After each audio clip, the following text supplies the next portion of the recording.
혹시 이런 이야기 들어보셨나요? 1억을 가지고 시작해서 10억을 만든 사람들이 있습니다. 정말 운이 좋았던 걸까요? 놀랍게도 이런 사람들에게는 몇 가지 똑같은 습관이 있습니다. 오늘은 그 공통점을 하나씩 풀어보려고 합니다. 먼저 10배라는 숫자가 얼마나 큰 건지 볼까요? 1억이 10억이 되려면 무려 9억이 더 불어나야 합니다. 월급을 아무리 모아도 9억을 더 만드는 건 사실상 불가능에 가깝습니다. 그래서 방법이 달라야 합니다. 은행에 넣으면 어떨까요? 이자를 연 3%로 잡아도 1억이 10억이 되는 데는 대략 80년이 걸립니다. 80년을 기다릴 수는 없죠. 그래서 부자가 된 사람들은 이자보다 훨씬 빠른 길을 일찌감치 찾아냈습니다. 여기서 재미있는 계산을 해볼게요. 돈이 매년 25%씩 불어나면 약 3년마다 2배로 커집니다. 그렇게 가면 10년 정도면 10배에 도착하게 됩니다. 반대로 연 12%씩 불어나면 10배가 되는데 약 20년이 걸립니다. 수익률이 시간을 결정하는 거죠. 그런데 여기서 대부분은 고개를 갸웃하게 됩니다. 매년 그렇게 벌 수 있는 곳이 과연 어디 있냐는 거죠. 바로 그 지점에서 10배를 만든 사람들의 첫 번째 공통점이 나옵니다. 지금부터 하나씩 보겠습니다. 첫 번째 공통점은 시간을 자기 편으로 만든다는 겁니다. 이들은 하루 이틀이 아니라 10년 뒤를 보고 움직입니다. 대부분의 사람은 주가가 조금만 올라도 바로 팔아서 이익을 챙깁니다. 반대로 조금만 떨어지면 불안해서 도망칩니다. 하지만 10배를 만든 사람들은 오늘의 가격에 크게 흔들리지 않습니다. 씨앗을 심어놓고 나무가 자랄 시간을 줍니다. 왜 시간이 중요할까요? 돈이 불어나는 속되는 복리라는 힘이 숨어있기 때문입니다. 불어난 돈이 다시 돈을 낳는 구조죠. 예를 들어볼게요. 1억이 2억이 되면 그 다음부터는 2억이 함께 불어납니다. 처음보다 훨씬 빠르게 눈덩이가 커지는 겁니다. 그런데 이 눈덩이는 초반에는 답답할 만큼 느립니다. 1년, 2년은 거의 티가 안 납니다. 많은 사람이 이때 포기합니다. 하지만 참고 기다린 사람들은 어느 순간부터 돈이 스스로 굴러가는 걸 눈으로 확인하게 됩니다. 그래서 이들은 조급함이라는 감정을 가장 큰 적으로 여깁니다. 빨리 벌려다가 오히려 시간을 잃기 때문입니다. 실제로 큰 돈을 번 사람들에게 비결을 물어보면 의외로 답이 비슷합니다. 좋은 걸 사서 오래 들고 있었다는 겁니다. 특별한 기술이 아니라 버티는 힘이었던 거죠. 그리고 이 버티는 힘은 다음 공통점과 연결됩니다. 두 번째 공통점은 될 곳에 집중한다는 겁니다. 돈을 여기저기 조금씩 흩뿌리지 않습니다. 흔히 계란을 한 바구니에 담지 말라고 합니다. 맞는 말이지만 바구니가 너무 많아도 손이 안 닿습니다. 10배를 만든 사람들은 자기가 확신하는 곳에 돈을 모아서 넣습니다. 대신 그 확신을 위해 엄청나게 공부합니다. 여기서 좋은 예가 하나 있습니다. 바로 우리나라 반도체입니다. 국내 반도체 회사를 믿고 오래 들고 있던 사람들이 실제로 큰 돈을 벌었습니다. 대표적인 예가 SK하이닉스입니다. 이 회사의 주가는 최근 약 1년 사이에 무려 10배 가까이 올랐습니다. 1억이 10억이 된 셈이죠. 이게 어떻게 가능했을까요? 인공지능 열풍이 불면서 그 두뇌 역할을 하는 반도체가 갑자기 귀한 몸이 됐기 때문입니다. 특히 인공지능에는 아주 특별한 메모리 반도체가 꼭 필요합니다. 그런데 이걸 잘 만드는 회사가 전 세계에 몇 곳뿐입니다.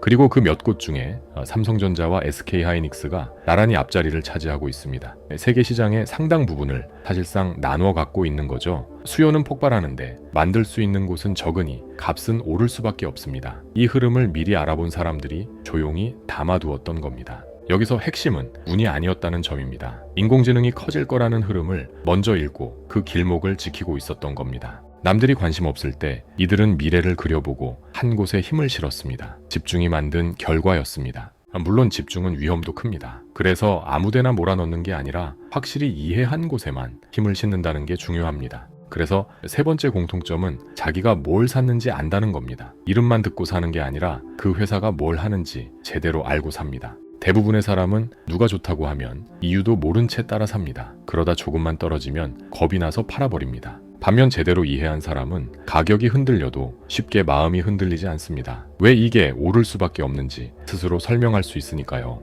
다시 반도체로 돌아가 볼게요. 인공지능이 똑똑해지려면 엄청난 양의 정보를 빠르게 기억하고 꺼내 써야 합니다. 그 기억을 담당하는 게 바로 메모리 반도체입니다. 인공지능이 커질수록 이 메모리도 더 많이, 더 좋은 게 필요해집니다. 이 원리를 이해한 사람은 인공지능 뉴스가 나올 때마다 오히려 확신이 강해졌습니다. 남들이 불안해할 때 혼자 든든했던 거죠. 그러니까 이해는 단순한 지식이 아니라 버틸 수 있는 힘이 됩니다. 아는 만큼 덜 흔들리는 겁니다. 반대로 이해 없이 산 사람은 작은 소문에도 팔고 작은 뉴스에도 사면서 수수료만 계속 냅니다. 결국 제자리 걸음을 하게 되죠. 그래서 큰 돈을 번 사람들은 모르는 것에는 아예 손을 대지 않습니다. 이해할 수 없으면 그냥 넘어가는 겁니다. 이건 겁이 많아서가 아니라 자기 원칙을 지키는 겁니다. 모르는 곳에서 잃지 않는 것도 엄청난 실력이니까요. 정리하면 이렇습니다. 될 곳을 고르고 그곳을 깊이 이해하면 가격이 출렁여도 끝까지 들고 갈 수 있습니다. 그리고 바로 이 버티는 힘이 다음 공통점으로 이어집니다. 남들이 무서워할 때 오히려 움직인다는 점입니다.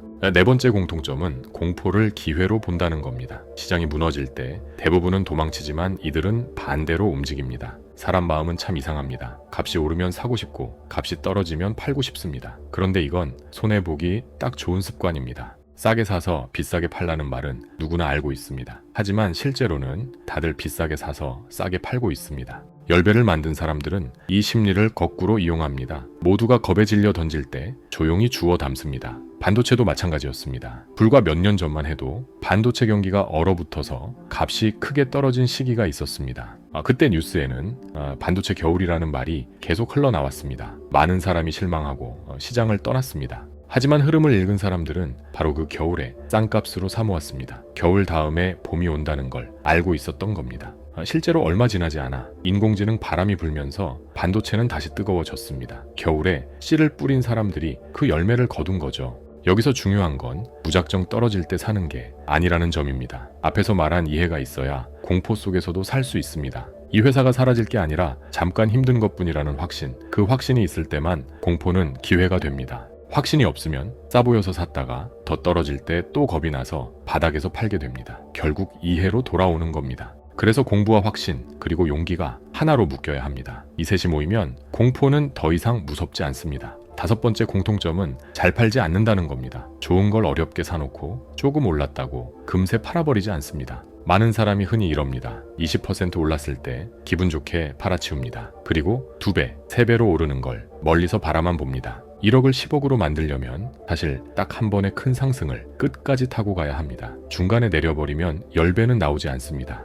반도체로 큰 돈을 번 사람들도 똑같은 길을 걸었습니다. 2배가 됐을 때 팔았다면 그저 그런 수익으로 이야기가 끝났을 겁니다. 하지만 끝까지 들고 간 사람은 2배가 3배가 되고 다시 5배, 10배로 커지는 걸 지켜봤습니다. 인내가 만든 차이였습니다. 물론 안 파는 것도 아무 때나 하는 게 아닙니다. 회사가 여전히 잘 나가고 앞날이 더 밝을 때 계속 들고 가는 겁니다. 반대로 처음 생각했던 이유가 완전히 무너졌다면 그때는 미련 없이 팝니다. 고집이 아니라 원칙으로 움직이는 겁니다. 그래서 이들의 기준은 가격이 얼마나 올랐냐가 아니라 이 회사가 여전히 좋은 회사냐는 물음입니다. 가격만 보면 조금만 올라도 팔고 싶어집니다. 하지만 회사를 보면 더 클 때까지 기다릴 수 있게 됩니다. 그래서 잘 파는 능력보다 잘 참는 능력이 더 중요할 때가 많습니다. 사는 건 쉬워도 드는 건 어렵기 때문입니다. 실제로 큰 수익의 대부분은 사고 파는 순간이 아니라 그냥 들고 있던 지루한 시간 속에서 만들어집니다. 아무것도 안 하고 버티는 게 가장 어려운 기술인 셈입니다. 그리고 이 버티는 힘은 감정을 다스리는 데서 나옵니다. 여섯 번째 공통점은 감정에 휘둘리지 않는다는 겁니다. 돈이 걸리면 누구나 심장이 뛰지만 이들은 한 박자 쉬어갑니다. 시장에는 매일 수많은 소식이 쏟아집니다. 오를 거란 이야기와 무너질 거란 이야기가 하루에도 몇 번씩 바뀝니다. 이 소리를 다 따라가면 마음은 하루 종일 출렁이는 배 위에 있게 됩니다. 그러다 지쳐서 엉뚱한 결정을 내리게 되죠. 열배를 만든 사람들은 이 소음을 적당히 흘려 듣습니다. 매일 가격을 확인하기보다 자기가 세운 큰 그림을 꾸준히 바라봅니다. 이들에게도 두려움은 있습니다. 다만 그 두려움에 바로 반응하지 않을 뿐입니다. 감정과 행동 사이에 틈을 두는 겁니다. 예를 들어 주가가 확 빠지면 가슴은 철렁 내려앉습니다. 그래도 바로 팔지 않고 먼저 스스로에게 묻습니다. 회사가 정말 나빠졌나? 이유가 여전히 그대로라면 가격이 떨어졌다는 사실만으로 팔지 않습니다. 오히려 더 싸게 살 기회로 바라보기도 합니다. 반대로 주가가 크게 오를 때도 흥분하지 않으려 애씁니다. 들뜬 마음에 무리하게 더 사들이는 걸 조심합니다. 욕심도 두려운 만큼 위험하니까요. 결국 투자는 머리 싸움이 아니라 마음 싸움에 가깝습니다. 지식이 부족해서가 아니라 감정을 못 이겨서 잃는 겁니다. 그래서 이들은 자기만의 규칙을 정해두고 그 규칙을 방패처럼 씁니다. 기분이 아니라 규칙대로 움직이는 거죠. 마지막 7번째 공통점은 번 돈을 다시 넣는다는 겁니다. 수익이 나면 바로 다 써버리지 않고 그 돈을 또 일하게 만듭니다. 많은 사람이 조금 벌면 바로 좋은 걸 사고 싶어집니다. 새 차를 뽑거나 비싼 물건을 지릅니다. 그러면 눈덩이가 멈춥니다. 반대로 부자가 된 사람들은 번 돈을 다시 심습니다. 1억이 2억이 되면 그 2억을 통째로 다시 굴리는 겁니다. 이렇게 하면 불어난 돈 위에 또 돈이 쌓입니다. 시간이 지날수록 속도가 점점 빨라집니다. 사실 앞에서 말한 시간과 복리의 힘도 재투자가 있어야 제대로 살아납니다. 써버리면 마법이 사라지니까요. 그래서 이들은 버는 것만큼 지키는 걸 중요하게 봅니다. 불필요한 지출을 줄이고 그 돈을 미래로 보냅니다. 화려하게 쓰는 대신 조용히 자산을 늘립니다. 겉으로는 평범해 보여도 안에서는 눈덩이가 계속 커지고 있는 겁니다. 그리고 이 눈덩이가 충분히 커진 어느 날 1억이 어느새 10억이 되어 눈앞에 나타납니다. 지금까지 살펴본 7가지 공통점을 다시 떠올려 볼까요? 사실 하나도 어려운 이야기가 아니었습니다. 시간을 자기 편으로 두고 될 곳에 집중하고 그곳을 제대로 이해하고 공포 속에서 용기를 내는 것, 그리고 좋은 걸 오래 들고 감정에 휘둘리지 않으며 번 돈을 다시 심는 것, 이 7가지가 10배의 비밀이었습니다. 특별한 재능이 아니라 꾸준한 습관이 만든 결과입니다. 오늘 이야기 중 하나라도 마음에 남았다면 그것부터 천천히 시작해 보시길 바랍니다.